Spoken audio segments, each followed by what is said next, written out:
Okay, and make sure that you type your name in the chat for attendance purposes, like always in our meetings. We'll get started here with the spreadsheet. And the spreadsheet is something that is submitted every quarter with your expenses. And those expenses are what help you to run your program. And of course, you know, your salary is in there, but there's other things. For example, if you look at this right here, and I'm just going to highlight it, materials and supplies. That means, you know, if you need something to work with kids, we've got that addressed in the budget. However, if you're working in the program, you got to make sure you're communicating with the director. Maybe you need some supplies for an activity. Make sure that, you know, there's good communication. I've actually been on visits and talked with staff, and they didn't know that we, you know, had money for supplies. They thought that they were just supposed to make do with whatever they had on hand, and that's not true. There's also a part in the budget for, you know, snacks and meals. So, you know, if you are providing kids with a snack, if you go on a field trip and you need to buy an extra snack or provide a meal because you're doing a, you know, half-day field trip, you know, that's where it goes in the budget. Another thing is that your professional development is also compensated here. If you take a look at this area, this is all PV expenses. And I'll kind of make that blue so it's easy to see. We have, you know, the personnel who deliver the PD, and or if you hire someone from the outside and have to pay them a fee, you have that in there. If you're buying, you know, books for teachers or other supplies for PD, that's all included in there. And then also student access.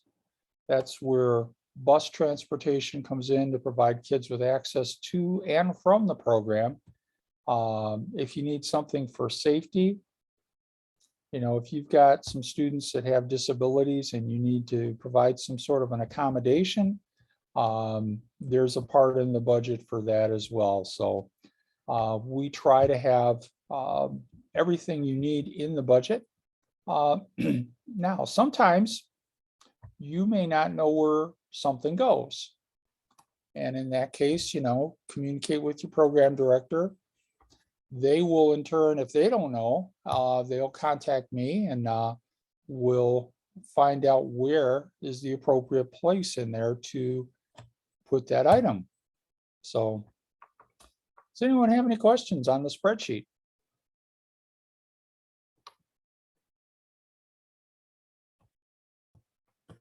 Okay, let me highlight one of the most important areas here, and that is the attendance. Okay, every quarter we want an update on the attendance. We want to know, you know, an unduplicated head count of the kids served, and then your average daily attendance. So let's say you've got, you know, 100 kids that are registered in that program, but your average daily attendance may only be, you know, 70 kids. That's okay. We do need to monitor this.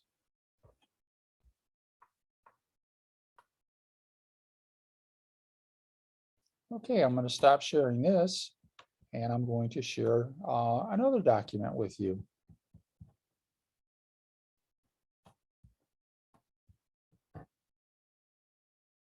Just give me a second here. I've got a lot of stuff here that's open.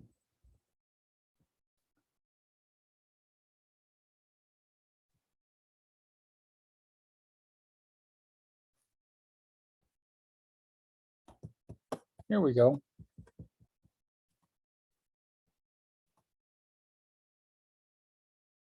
Now, this is something that was given out to the program directors, and it's a guide to the budget with the program director in mind, not so much the finance person. And you can see one of the first things we try to do is set up a calendar of, things that you need to do as a program director. And this can also apply at the building, because a lot of our sites, a lot of our grants have multiple sites, and they might have somebody that's a building coordinator, and you may have a building budget. So try to plan your budget a year in advance, okay?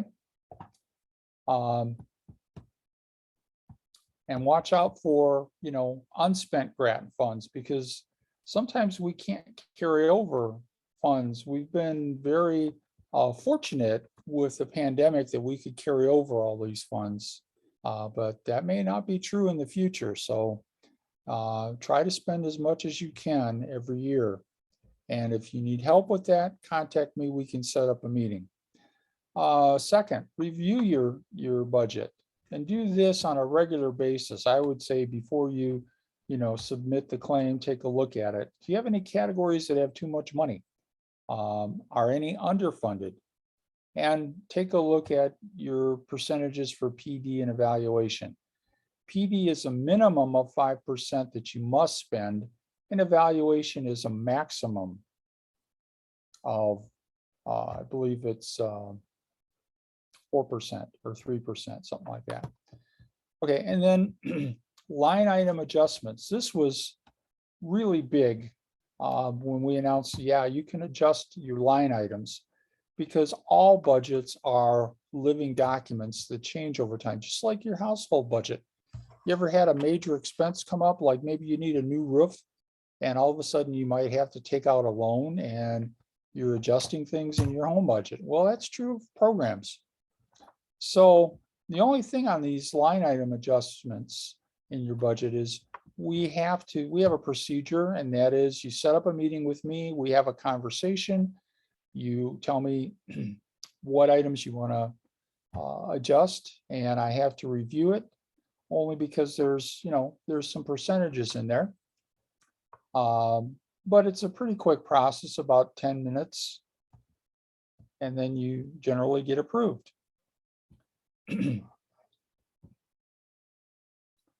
So, you want to take a look at your budget. Every quarter, you need to make an adjustment. You can do an adjustment every quarter. Then in the second quarter, you want to take a look at how your estimated budget is actually playing out. Are your expenses in line? Sometimes, you may have a high amount of personnel. You needed some extra staff, and you might need to transfer something from another line item. And it's pretty easy.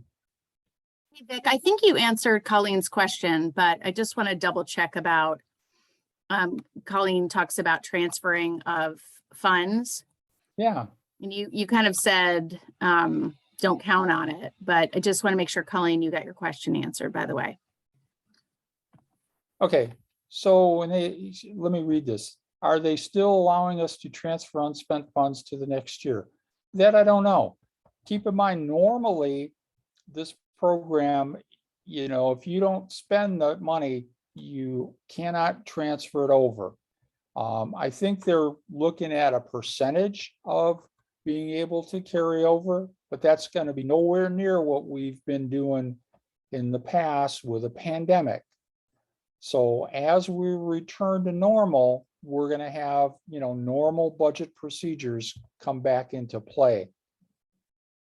So, that's why you want to be in contact with me if you have unspent funds, and I will do everything I can for your program to try to get you to be able to carry over as much as possible. So, but the bottom line is, you need to try to hire staff, and maybe right now you have to pay them a little more money per hour to get the staff you need to run high quality programs that are going to attract kids. So, there's a lot of things that come into play with that. Okay, notice that, there's some areas that are highlighted in yellow about reviewing your budget. Okay, that's something you need to do every quarter.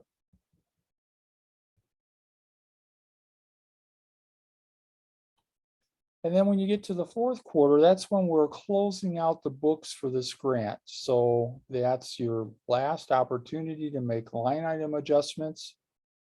And notice right here, carryover is not guaranteed. First year, we normally have no problem giving carryover. But sometimes, there's circumstances that happen that we have to give you carryover. For example, in Iowa, there's tornadoes, there's floods, we had a derecho. Those kinds of things, are reasons that we would grant a large carryover. So if you need it, we will be there to support you. But keep in mind, as we return to normal, we may be seeing the end of the, 100% carryovers.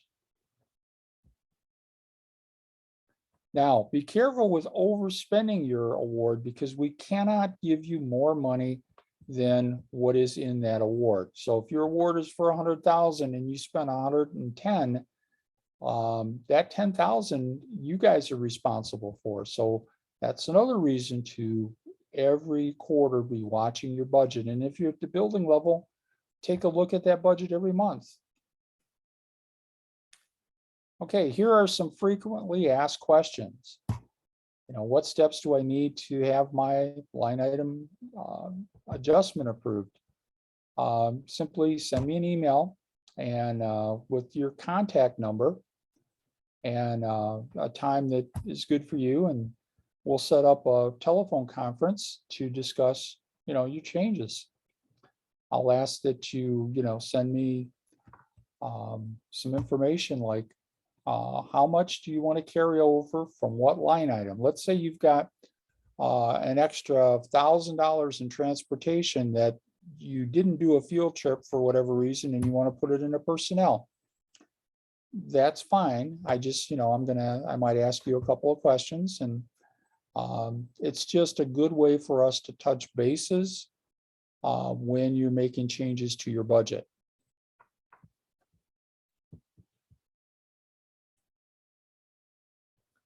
And note some categories like PD have a required minimum of 5%.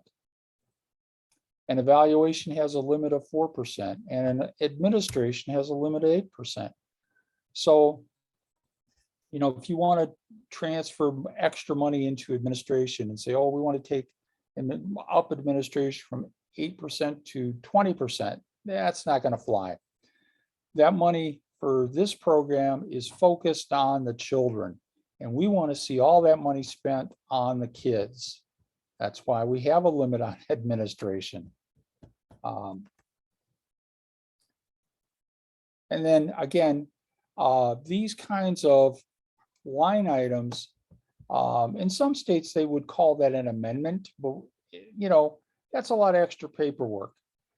We will do an amendment if it's a major change. So if it's a change in the contract date, if your building locations change because maybe the school is being torn down, you're moving the kids to another school, changes of more than 10%, we might have to do a formal amendment. And there's a formal amendment worksheet thing that I can send you if you need it. But a lot of times we don't need that. And that's why communicate with me, and I may be able to save you some paperwork.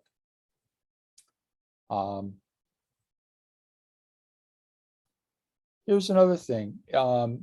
If I send you some communication and I don't get a response from you, within 15 days, your request is automatically canceled, because it gets really hard for me to go back when these things are time sensitive, because I need to turn them in within a certain amount of time. And that 15 days doesn't apply if you wait till the last day on the final quarter and you say, oh, well, I want to do a carryover request, but it's like one day until the program budget closes in CASA. That doesn't give you an extra 15 days for that. So you got to remember some of these turn-in dates are time sensitive. And anyway, there's some other question and answers here.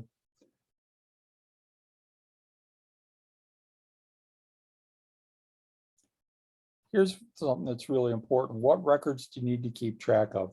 Well, you need to keep track of your amount of funds under the grant and how you're using the funds, the total cost of the project, the share that other sources are providing, like your partners, and other records that you may need for an audit. Some folks, if you have too much money, you're required to provide us with an annual audit. And that amount is if you have more than $750,000 from all your federal programs. So maybe you've got another federal grant besides this one. They count all federal money and then they want that audit.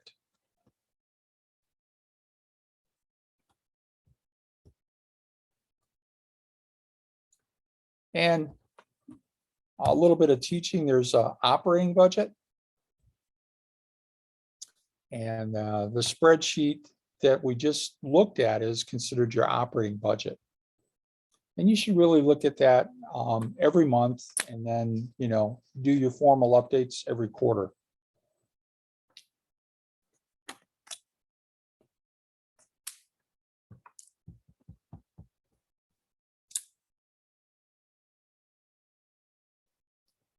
So here's just a little example with some more information.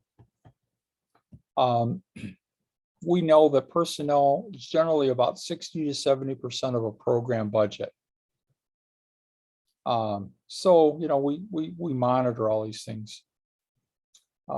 We would have questions if we see a program that's all of a sudden 80% for staff and they're serving half the kids compared to other programs. That's part of the job for us as a state, is to monitor to make sure everybody is on the up and up.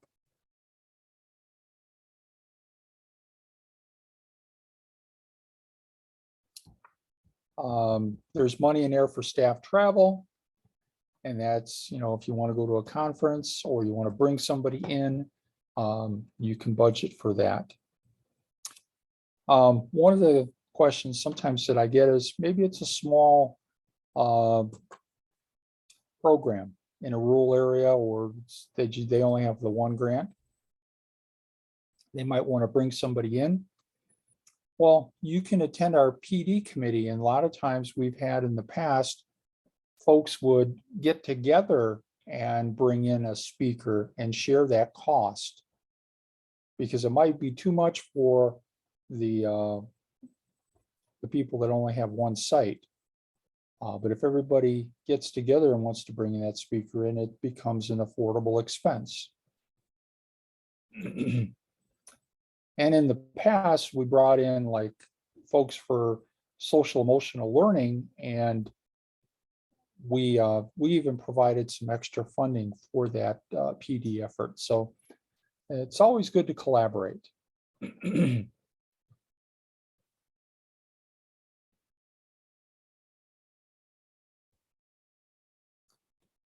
So one of the things too to be aware of is that attendance requirement.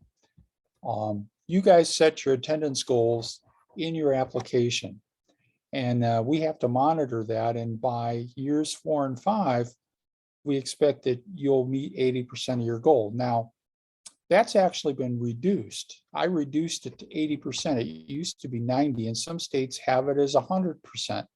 So if you say you're going to have 100 kids and you only get 50, you obviously don't need that money to serve 50 kids as you would for 100.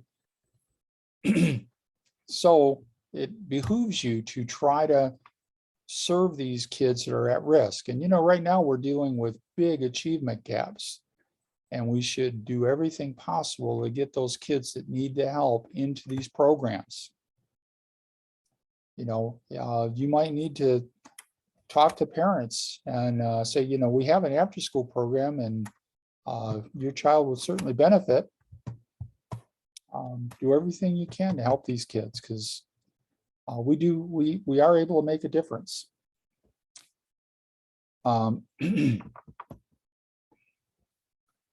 we have some finance best practices here.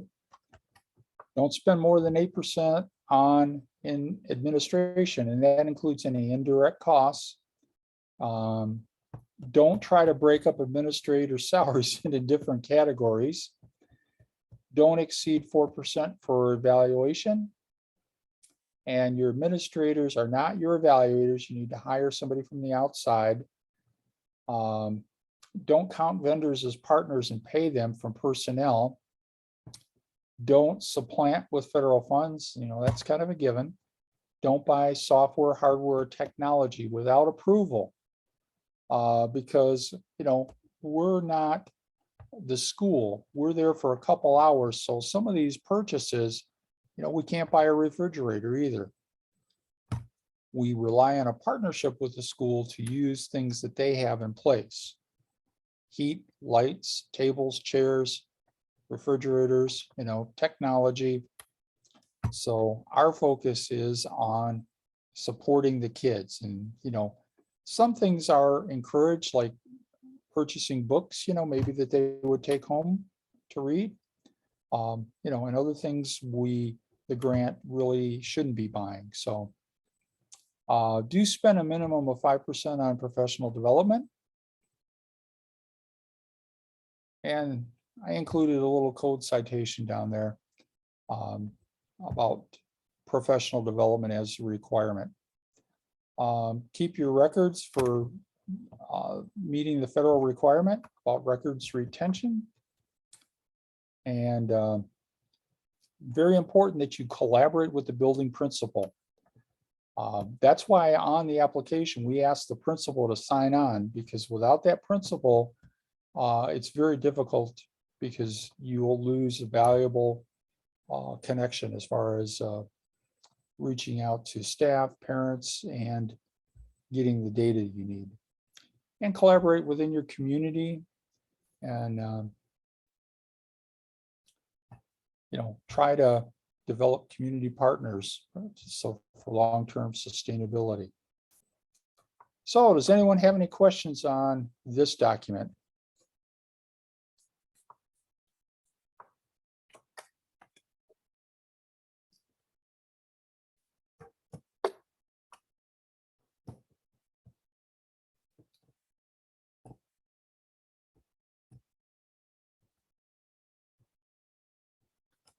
I don't see anything in the chat.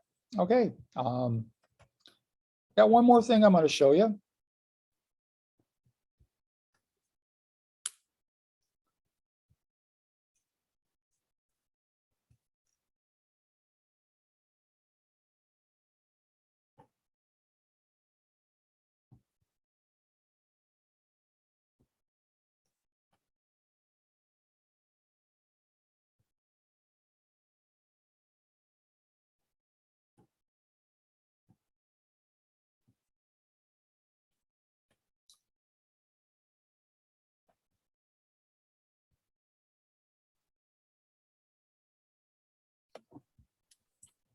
Vic, there's a question in chat. It says, when is the deadline for requesting a carryover?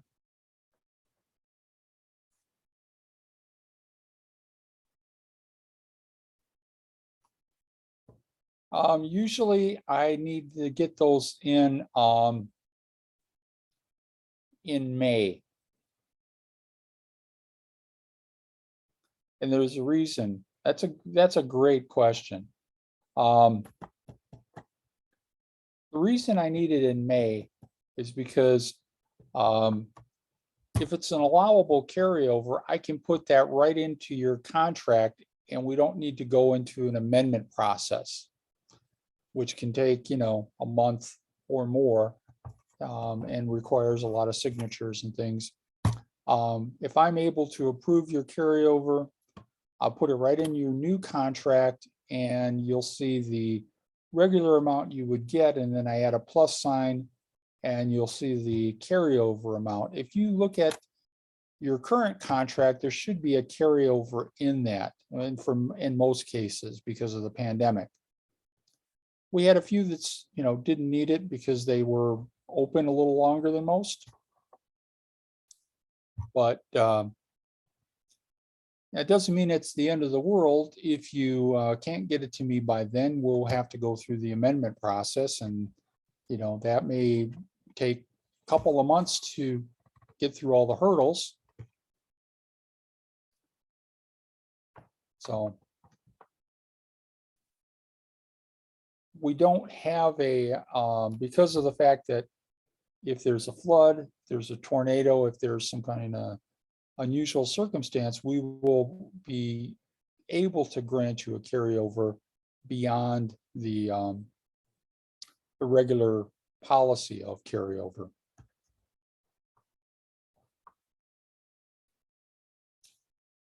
Okay, here is a guide that's for your business office. This was written by one of our accounting staff before she retired, and it covers this program from an accountant's perspective.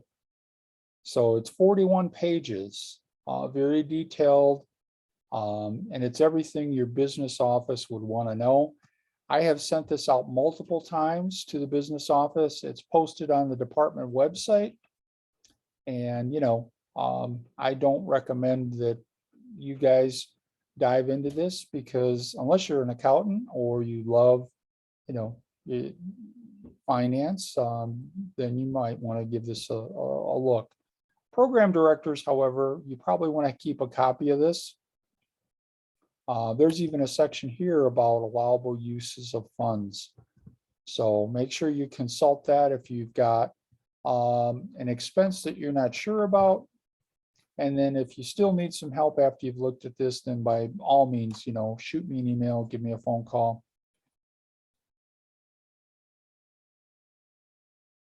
And so we've got a lot of guidance in place dealing with finance. One of the things, make sure that you're checking your numbers, make sure your numbers add up. Sometimes we find that people are submitting budgets and they've got numbers in there and they don't add up to the total they put in. So try to use that spreadsheet calculation in there rather than try and add it up on your own.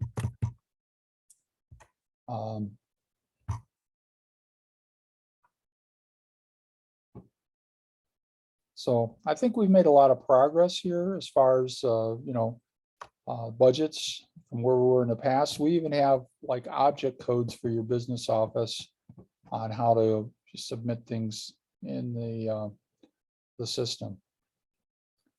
Now, we've got a new online system, and so it goes into CASA, and what I primarily am looking at as the claim spreadsheet and then the general ledger. And the general ledger is a little bit different depending upon what accounting software you might be using. And the general ledger needs to, align with that budget. Don't have a bunch of things in the general ledger that aren't actually expenses in your spreadsheet. That's pretty much it. And of course, make sure you communicate to your staff that we should have money in there for some supplies. I'm not going to deal with all these forms today. That's something that the program directors and the finance people can handle. But for you guys, you need to be aware of this process and, your role in it. It may be as simple as you're the person that counts the kids every day. That's a vital part of this, budget process because we monitor that.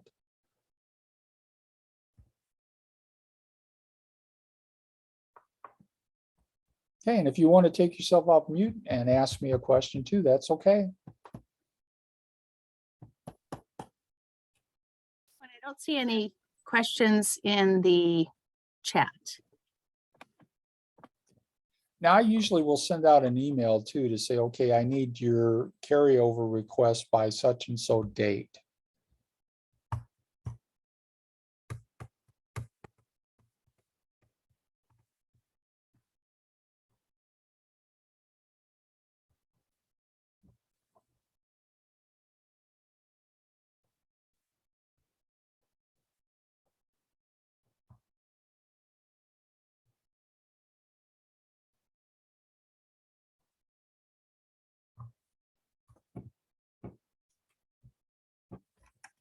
Like I said, if anybody's going to have some problems spending your money, it might be worthwhile to schedule some time and we can talk about some strategies. Take a look at where you are in terms of your budget, so that we can have a good plan moving forward.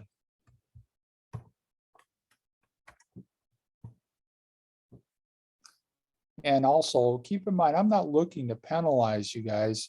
I'm looking to help you guys because if I can help you, that means more kids will be served. And that's my goal. Serving the kids and making sure they get the services they need.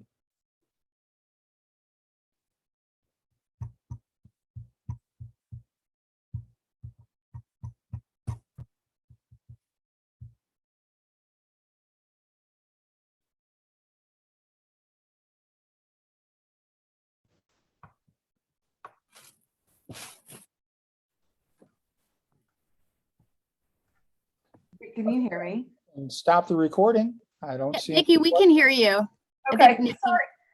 I was trying to get my microphone to work. I just had a quick question because we're talking about budget and I feel like I look at it every day. But so my biggest thing right now is transportation.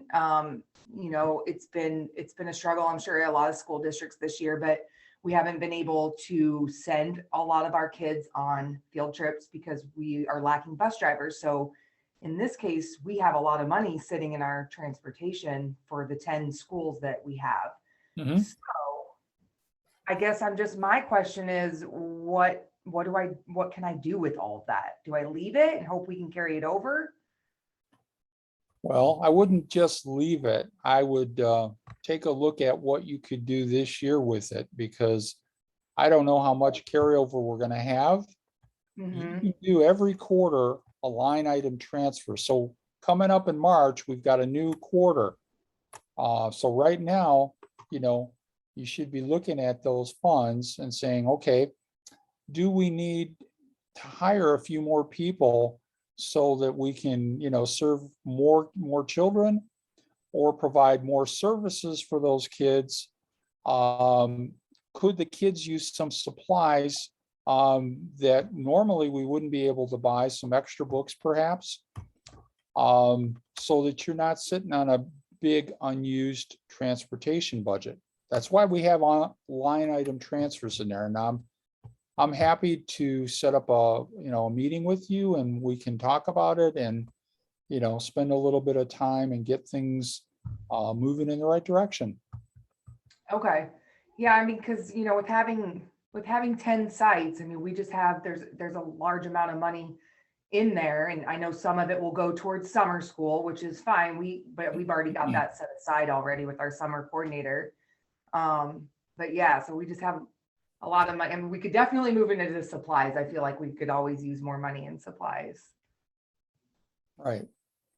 Well, and I'll always advocate for you guys getting as much money as possible. Now, with the other grant that you're participating with, that budget renewal came, the grant ends in December, and I got a carryover for us of $367,000 for those that are in that grant directly from the feds. But, you know, every grant's a little bit different.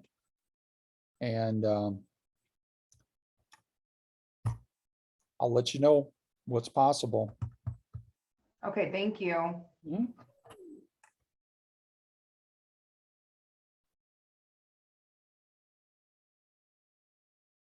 Oh, here's another thing. If you have some unspent money in whatever category it is, if you can get, you know, some staff on board, and you know that we've got much larger achievement gaps this year, think about a Saturday school. Bring the kids in for half a day and provide them with extra academic support because they can certainly need it.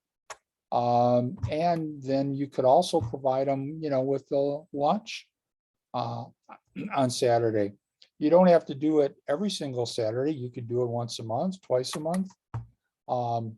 But, you know, anything we can do to help kids and make a difference in their lives, you know, we've had some rough times to get through. And now, you know, I think the kids should get a little extra support.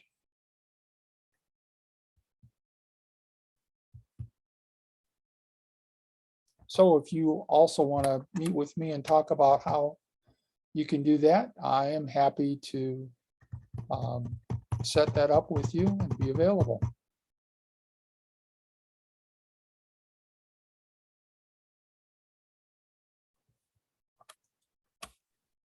Okay, any other questions? If not, Jackie, you can stop the recording.